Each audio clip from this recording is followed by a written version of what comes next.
Hello అండి, ఈరోజు special mutton recipe ఎలా ప్రిపేర్ చేసుకోవాలో చూద్దాము. ఇది మటన్ గ్రేవీ రెసిపీ అండి. ఫస్ట్ బిగినర్స్ కానీ మటన్ ప్రిపేర్ చేసేవాళ్ళు, అప్పుడే కొత్తగా నేర్చుకుంటున్న వాళ్ళు కానీ ఇలా కనుక ప్రిపేర్ చేస్తే నెక్స్ట్ టైం కూడా ఇలానే ప్రిపేర్ చేస్తారు.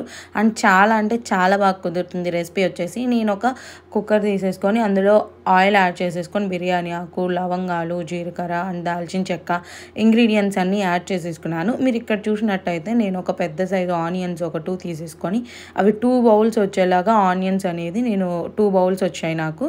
అవన్నీ యాడ్ చేసేసుకుంటున్నాను. పొడవుగా కట్ చేసి పెట్టుకొని అందులో ఒక 5 to 6 పచ్చిమిర్చి కూడా ఇలా పొడవుగా కట్ చేసేసుకొని యాడ్ చేసేసుకున్నాను. ఆనియన్స్ ఒక 50% ఫ్రై అయిపోయిన తర్వాత మనం పచ్చిమిర్చి టమాటాలను కూడా యాడ్ చేసేసుకుంటే బాగుంటుంది.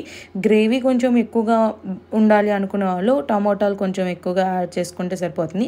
నేను కొంచెం టమాటాలు ఎక్కువగా యాడ్ చేసేసుకున్నాను. గ్రేవీగా ఉంటే తినడానికి చాలా బాగుంటుంది అని చెప్పేసి.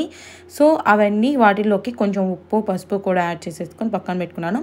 ఇది ఫ్రెష్గా తీసుకొచ్చిన మటన్ అండి. నేను తీసేసి పక్కన పెట్టుకున్నాను. ఈ మటన్ని నేను ఇప్పుడు మనకి టమోటాలు, ఆనియన్స్ అవన్నీ బాగా ఫ్రై అయిపోయిన తర్వాత ఇప్పుడు మటన్ అనేది నేను అందులో యాడ్ చేసేసుకుంటున్నాను.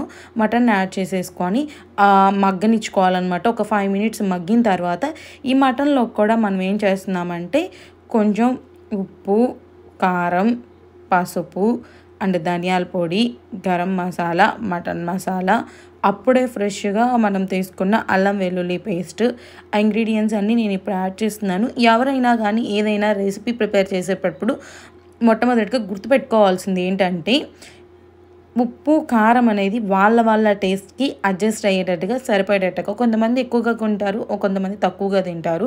కొంతమంది మీరు చెప్పినట్లుగానే చేసాము, రెసిపీ అంత టేస్ట్ రాలేదు అలా అంటూ ఉంటారు. ఆ టైంలో ఏంటంటే ఇప్పుడు నా టేస్ట్కి సరిపడా నేను ఉప్పు, కారం అనేది ఇక్కడ యాడ్ చేసేసాను.